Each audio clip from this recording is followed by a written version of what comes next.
ఇక రెండవ రోజు మహానాడు కొనసాగుతోంది. ప్రత్యక్షంగా చూద్దాం. ఏకగ్రీవంగా తీర్మానం చేస్తుంది.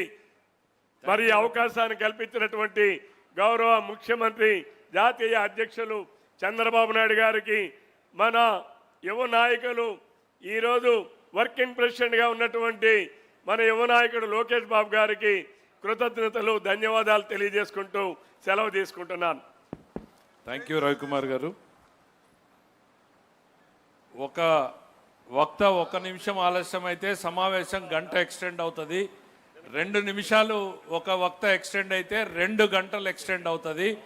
అధ్యక్షుల వారు సెక్రటరీస్ మీటింగ్లో మొన్న ఒక విషయాన్ని చెప్తా ఉన్నారు. మీరు ఎక్కువ ప్రిపేర్ అయ్యి వస్తే తక్కువ సమయంలో ఎఫెక్టివ్గా చెప్పగలుగుతారు, మీరు ఎక్కువ మాట్లాడుతున్నారు అంటే తక్కువ ప్రిపేర్ అయ్యి వచ్చారని నేను అనుకోవాల్సి ఉంటుంది అని. సో వక్తలందరూ కూడా దీన్ని దృష్టిలో పెట్టుకోండి. తక్కువ సమయంలో ఎఫెక్టివ్గా చెప్పేటువంటి ప్రయత్నం చేయాలి అని అంటే మనం హోంవర్క్ ఎక్కువ చేయాలి. హోంవర్క్ తక్కువ చేస్తే ఇక్కడ సమయం ఎక్కువ తీసుకుంటారు అనేది అధ్యక్షుల వారి ఆలోచన. దానికి అనుగుణంగానే సరైనటువంటి సమయపాలన కావించాల్సిందిగా సవినయంగా విజ్ఞప్తి చేస్తున్నాం. ఎందుకంటే చాలా అజెండా ఎక్కువగా ఉంది అనేటువంటి తెలియజేసుకుంటూ, అట్లనే డొనేషన్స్ ఇవ్వాలనుకునేటువంటి వాళ్ళు ఇప్పటికే 4-5 స్లిప్స్ పంపించారు. ఇక్కడ ఉన్నటువంటి వాళ్ళు కానీ ఫీల్డ్లో ఉన్నటువంటి వాళ్ళకి మన మై టీడీపీ యాప్లోనే డొనేషన్స్ అనేటువంటిది ఉంది. 100 రూపాయల నుంచి ఎంతైనా కూడా అందులో ఇవ్వచ్చు. డైరెక్ట్గా అది పార్టీ అకౌంట్కే వెళ్తుంది. ఇక్కడ మనకు డొనేషన్స్ ఇవ్వాలనుకున్నటువంటి వాళ్ళు మీరు స్లిప్స్ ఇస్తే వాటన్నింటినీ అధ్యక్షుల వారి దృష్టిలో పెడతామనేటువంటి తెలియజేసుకుంటూ, ఇదే అంశం మీద తెలుగు జాతి విశ్వఖ్యాతి అనేటువంటి అంశంలో ఈ తీర్మానాన్ని బలపరచడానికి గాను శ్రీ మోకా ఆనంద్ సాగర్ గారు, ఏపీ సివిల్ సప్లైస్ డైరెక్టర్ గారిని రావాల్సిందిగా సవినయంగా ఆహ్వానిస్తున్నాం.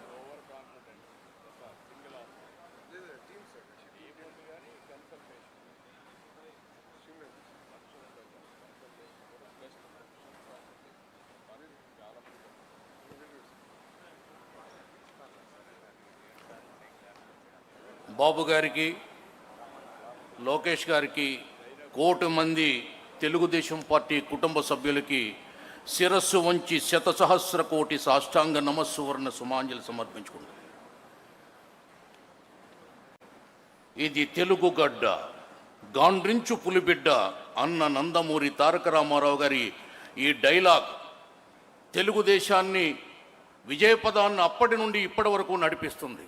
అందుకే అన్నగారు పదే చెప్పేవారు, శ్రీకృష్ణదేవరాయలు రచించినటువంటి ఒక పద్యం, తెలుగదేలయన్న దేశంబు తెలుగు, ఏ తెలుగు వల్లభుండ తెలుగొకండ, ఎల్ల నృపులు కొలువ ఎరుగవే భాషాడి, దేశ భాషలందు తెలుగు లెస్స అని చెప్పేవారు.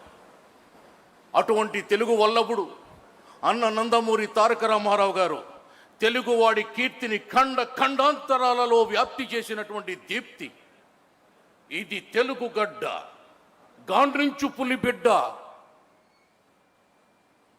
అన్న నందమూరి తారక రామారావు గారి డైలాగ్ని స్ఫూర్తిగా తీసుకుని 7వ తరగతి చదువుతున్నప్పుడే అన్నగారి అభిమాన సంఘాన్ని స్థాపించినటువంటి అన్నగారి భక్తుడిగా బాబు గారికి పాదాబంధనం చేస్తూ ఇన్నేళ్లకు మీరు ఒక అద్భుతమైనటువంటి రహస్యాన్ని చెప్పారు.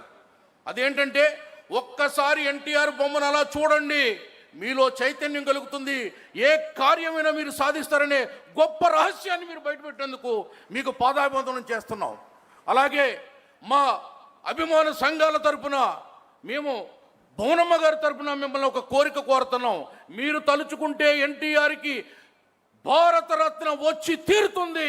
తప్పకుండా భువనమ్మ గారికి ఆ కానుక మీరు ఇచ్చి తీరాలని మిమ్మల్ని వేడుకుంటూ, ఒక అల్లసాని పెద్దన గారు ఒక పద్యం చెప్పారు. ఆ పద్యం చదివినప్పుడల్లా నాకు చంద్రబాబు నాయుడు గారు గుర్తుకొస్తుంటారు. అదేంటంటే, శరసంధాన బల క్షమాది వివిధైశ్వర్యంబులు గల్గి, దుర్భర షండత్వ బిల ప్రవేశ చలన బ్రహ్మగ్న తల్మానినన్, నరసింహ క్షితి మండలేశ్వరులనన్ వచ్చునే నీ సాటిగా